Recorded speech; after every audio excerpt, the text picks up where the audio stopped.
집 근처 꽃집 사장이었던 남편의 선한 마음씨에 반해서 결혼을 결심했던 진 씨. 하지만 이제는 남편의 이 착한 마음 때문에 이혼을 생각하고 있다고 합니다. 진 씨의 남편은 코로나가 직격탄을 맞았을 때 운영하던 꽃집을 폐업하고 현재는 반백수로 생활하고 있는데요. 문제는 수입이 없는데도 불구하고 남편의 봉사 정신은 식을 줄 모른다는 겁니다. 남편은 가정에는 생활비조차 주지 않으면서 매주마다 비싼 간식들을 잔뜩 구매해서 보육원으로 달려가는데요. 하나뿐인 아들에겐 옷 한 벌 안 사주면서 보육원 아이들에게는 계절마다 새 옷을 사가는 남편. 대체 왜 이러는 걸까요? 대체 왜 이러는 겁니까? 네, 일단 만난 그 과정부터 설명을 좀 드리겠습니다. 진 씨는 유치원 선생님이었는데요. 평상시 이상형이 아이들에게 잘하는 착한 남자였습니다. 그러다가 유치원 근처에서 꽃집 운영하는 한 청년과 만나게 됩니다. 그게 유치원 원장님이 소개해준 사람이었는데 주말마다 보육원 가서 봉사하고 꽃 기부도 많이 하는 동네에서 유명한 착한 청년이다라고 해서 만나게 된 겁니다. 몇 번 만나보니까 정말 말도 잘 통했고 무엇보다 그 아이들 사랑하는 마음이 너무 큰 사람이라서 진 씨도 호감이 생겼다고 합니다. 둘은 데이트로도 보육원 봉사를 자주 다녔다고 하고 그러다가 자연스럽게 결혼까지 하게 됐습니다. 지금 벌써부터 우리 가족 여러분들 왜 그런 짓을 벌일까에 대한 정말 별별 막 진짜 지금 추적을 이거 지금 막 하고 계세요 지금. 자, 뭐가 됐든 그러면은 그 이상형에 부합은 했어요 그때는. 그렇죠. 그냥 굉장히 뭐 아이들을 사랑하는 착한 심성을 갖고 있는 남자라고 생각을 했는데 결혼 준비 과정부터 조금 삐그덕댔습니다.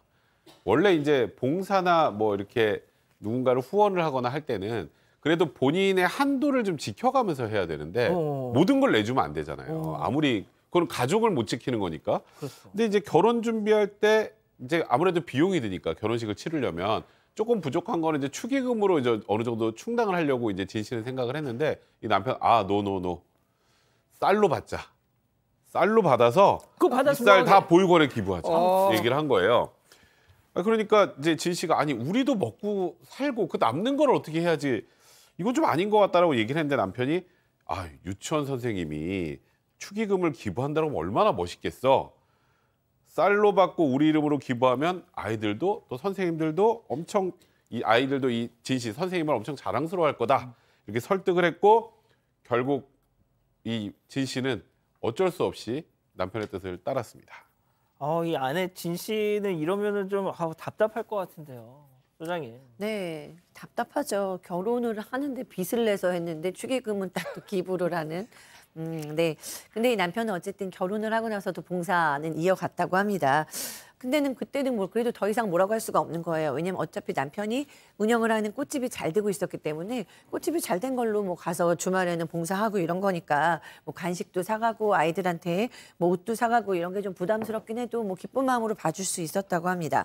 그런데 이제 이러다가 둘 사이에 아이가 생겼어요. 예쁜 아이를 낳았어요. 근데 그 아이가 이제 4살쯤 됐을 때 문제는 그때 코로나가 터져서 이제 이 남편의 사업이 굉장히 위기를 겪었습니다.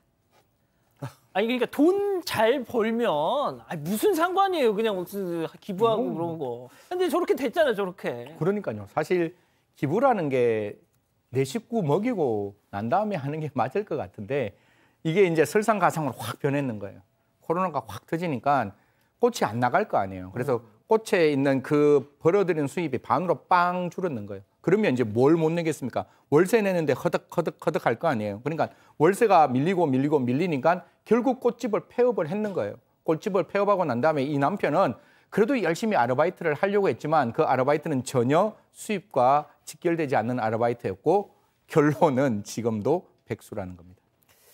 저희가 이제 사파를 약간 좀 뭐 이까지 쑤시고 저희가 저 양반을 좀 자주 재활용하고 있는데 아무튼 뭐 저 정도는 아니겠죠. 뭐 그래도 집에 백수로 있어도 좀 정갈하게 있겠죠. 자, 그런데 문제는 수입이 저렇게 반토막이 나고 뭐 일정치 않고 막 이러는데도 이게 계속 저런다는 거 아니에요? 그게 문제잖아요, 지금. 네, 그러니까 결국 지금 진 씨 혼자 버는 돈으로 가정을 꾸려나가고 있는 거지 않습니까? 그러면 남편이 좀 아이를 보고 집안일도 해야 할 텐데 이렇게 집안은 방치하고 보육원으로 봉사만 계속 다닌다고 합니다. 그래서 정작 아이는 친정어머니가 봐주시는 날이 많다고 하고요. 그런데 이 봉사활동 가서도 이 남편이 맨몸으로 그냥 일만 하고 오는 게 아닙니다. 이 반백수인 지금 아르바이트에서 조금의 수입이라도 생기면 바로 보육원 가서 피자며 치킨이며 과일이며 이런 것들을 잔뜩 사주고 온다는 겁니다. 정작 자기 아들은 매일 대충 집에 있는 반찬에 밥 먹고 있는데요. 이렇게 아이고. 가정 상황이 좋지도 않은데 보육원 아이들에게는 맨날 비싼 음식에 뭐 이런 거 들고 찾아가니까 진 씨로서는 답답해 죽을 노릇이라고 합니다. 자, 백 변호사님, 이게 네. 약간 무슨 착한 남자 컴플렉스 이런 거 있나? 그 뭐 무슨 기부 강박증 같은 게 아닌지. 그 뭐 누구신지 알 거예요. 그 가수. 네. 예. 아니 저는 그러니까 그러니까. 그 보면서 그분은 그걸 통해서 뭔가 자기의 어떤 근데 그래도 그분은 네. 혼자 사시잖아. 그렇죠. 어. 근데 여기는 지금 가정이 일단은 있잖아. 가정이 있고 어. 거기다가 본인이 지금 돈을 잘 벌고 가정은 잘 이렇게 꾸려 나가면서 후원을 하는 게 아니라 아까 반백수가 됐다 그랬잖아요. 예. 지금 이 진 씨의 수입으로는 대출금하고 생활비 쓰면 남는 게 거의 없다고 합니다. 근데 남편은 꽃집 폐업했잖아요. 예. 그것 때문에 빚도 생겼어. 생겼어. 네, 근데 그것 때문에 아들한테는 옷 한 벌 제대로 못 사준답니다. 하하. 본인 아들한테. 근데 이제 남편이 알바비 한 100만 원에다 벌면 좀 전에 나온 것처럼 보육원 아이들 옷에다가 간식 사고 겨울엔 아이들 패딩 사주느라고 돈 다 쓰고 작년 연말엔 연말 선물하면서 보육원 아이들한테 최신 스마트워치까지 돌리고 보육원 아이들 생일은 다 기억하고 생일 선물까지 한 명 한 명씩 다 챙긴다는데 물론 보육원 아이들에겐 천사겠지만 그거는 일단 1차적으로 가정을 어느 정도 건사를 하고 나서 해야 될 아니, 일인데 당연하죠. 가정을 내팽겨치고 이렇게 하는 건 이게 과연 봉사겠습니까? 그러니까요. 이게 과연 기부겠습니까? 예. 소장님 진짜 이러면은 받으면서도 받는 사람도 마음 불편할 것 같아요. 근데 사실 이런 경우 많아요. 진짜요? 네, 부부 상담하다 보면 우리 남편은 가정에서는 정말 무책임하고 처자식한테는 너무 못하면서 밖에 나가면 천사예요. 뭐 아이 보육원도 가고요, 종교시설도 가고요, 동네 어르신 다 돕고요.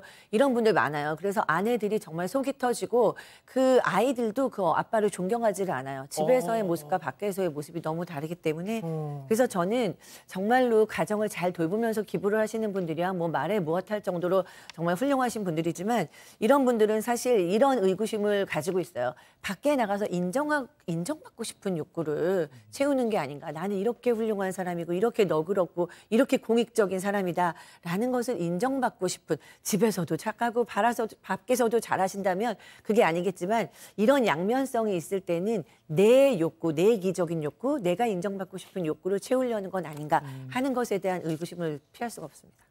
근데 제가 이거 안 여쭤보려고 그랬는데 원고에 있어서 안 여쭤보셔도 돼요. 진짜? 제가 뭐 지금 뭐 저한테 기부 좀 하신다는데 뭐 이거 하려고 하실 것 같은데 뭐 기부 백성문 변호사님도 기부를 좀 하신다고 들었는데 어떤 마음으로 하고 계시는지요? 제가 뭐 이게 왜 이런 질문이 나왔는지 뭐 엄청나게 기부하는 거 이거 아니고 혹시 뭐 그냥- 해달라고 한 거 아니에요? 아니요 전혀 아니에요. 저한테 작가님이 말씀해 여쭤봐서, 주세요.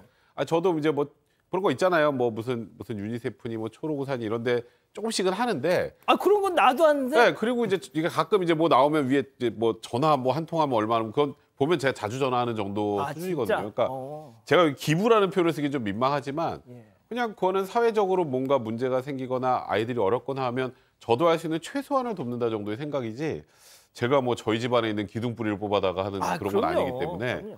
예, 좀 제가 기부라는 표현을 쓰기 좀 민망하네요. 자, 승현님. 네. 그런데 말이죠. 저희가 별별 상담소에서 이런 걸 한번 전해드린 적이 있어요. 보육원에 봉사하면서 야 누구 우리 재현이 있잖아. 거기 있는 재현이 우리 입양하자. 막 그래가지고 왜 우리 애 있는데 이랬대. 네. 숨겨두네. 그러니까. 자, 그런데 제가 앞서 우리 가족 여러분들이 초반에 이제 많이 막 이렇게 추리를 하시는 그 얘기를 하시는 거예요. 저도 그 생각이 들어요. 그러니까 왜 보육원에 이만큼까지 내 아이를 돌보지 않고 이 보육원에 이만큼 봉사를 하실까라는 생각이 들었는데 그거는 아닌 것 같아요. 만약에 보육원만 하는 게 아니라 이분은 독거노인도 굉장히 열심히 돌본다고 이야기를 합니다. 주변에 사는 독거노인에게 찾아가서 쌀, 라면, 휴지, 생필품 다 드린다고 합니다. 또 뿐만 아니라 반찬을 막 만든대요. 반찬을 만들어가 그 독거노인 어르신들에게 그 반찬을 다 준다고 하는데 문제는 집에 자기 아이 먹을 반찬은 안 맞는다는 거예요. 이런 부분들이 있어서 저는 조금 생각보다 좀 왜 이러실까라는 생각하는데 제가 갖고 있는 기부의 원칙은 이게 지속 가능해야 됩니다. 제가 갖고 있는 만약에 중에 아무리 없어지더라도 반드시 할 수 있는 기부, 10,000원이면 10,000원, 평생 20,000원이면 20,000원, 평생 할 수 있는 기부가 그게 진정한 기부라고 말씀드리겠습니다. 아니 참 이해가 안 돼 이게. 네, 근데 사실 이 남편은요, 뭐 독거노인 돌봄 아니면 보육원 봉사 이런 것만 하는 게 아니라 그냥 평상시에 주변 사람들에게도 굉장히 잘합니다. 이 오죽하면 결혼 전에 동네에서 정말 그 천사 꽃집 청년 하면 다 알 정도였습니다. 본인이 무슨 홍반장처럼 이 동네에서 일만 생기면 다 참견하고 해결하고 그래야만 속이 편해지는 그런 스타일이었다고 합니다. 이 남편은 주변 지인 경조사도 다 챙기는데요. 별로 안 친해도 무조건 축의금 한다고 하면 기본이 20만 원부터 시작입니다. 이 문제 때문에 자꾸만 부부싸움이 있었는데 그랬더니 이 남편은 오히려 진 씨에게 실망을 했다고 합니다. 인정머리도 없고 이렇게 나쁜 사람인지 몰랐다면서 같이 사는 세상에서 서로 베풀면서 살아야 한다라면서 일장연설만 늘어났다고 합니다. 이야, 그렇군요. 알겠습니다. 자, 이쯤에서 별별 상담소 오늘의 궁금증 짚어보죠. 자, 생활비 한 푼 안 주면서 보육원 기부왕이 된 이 남편. 남편 이거 어떻게 하면 좋겠? 자, 우리 소장님부터 이렇게 쭉 한 말씀씩 좀 해주시죠. 네. 그 성숙한 사람이라는 전제는 한결같은 모습이 있어야 되는 거죠. 근데 밖에서는 굉장히 훌륭한 사람인데 안에서는 집안에서는 이렇게 문제투성이의 가장이라면 성숙하지 않다고 생각하고요. 그럼에도 불구하고 또 자기는 자기 자신을 훌륭하다고 또 착각하는 합리화를 하고 있을 수 있습니다. 맞아요. 일단 내 아이부터 건강한 사회 구성원으로 기르는 것이 부모의 일차적인 책임 아닐까요? 자, 승 의원님은요? 인정머리 없는 거는 남편이 인정머리 없는 거 아닌가요? 가족에 대한 배려가 없는데 배려 없는 사람이 바깥에서는 배려하고 내 아이와 내 부인을 챙기지 않으면 그게 인정이 없는 것 같은데요. 언제나 안에 있는 수신제가 치국 평천하 제 인생의 모토입니다. 제발 집 잘 챙기시고 그리고 난 다음에 바깥 생활 하시는 게 좋다는 말씀 드리겠습니다. 아, 백 변호사님, 저는- 김상무님이 네. 이순신 장군도 가족을 돌보지 않았다. 아유, 그거랑 좀 다른 것 같고요. 저는 변호사니까 예. 이혼 사유가 되는지 말씀드릴게요. 무조건 됩니다. 된다고요? 네, 무조건 됩니다. 아, 왜냐하면 진짜? 부양- 아무리 바깥에서 본인이 좋은 일을 하더라도 가족에게는 최소한의 부양 의무를 이행을 해야 되고요. 그리고 이게 뭐 이혼 사유에 해당한다라고 보기 그냥 우리가 보통 부정행위 뭐 이런 거 생각하잖아요. 그런 건 해당하지 않겠습니다만 이게 교정이 되지 않고 계속 이렇게 가게 되면 이거는 부부관계를 유지하기가 어렵겠죠.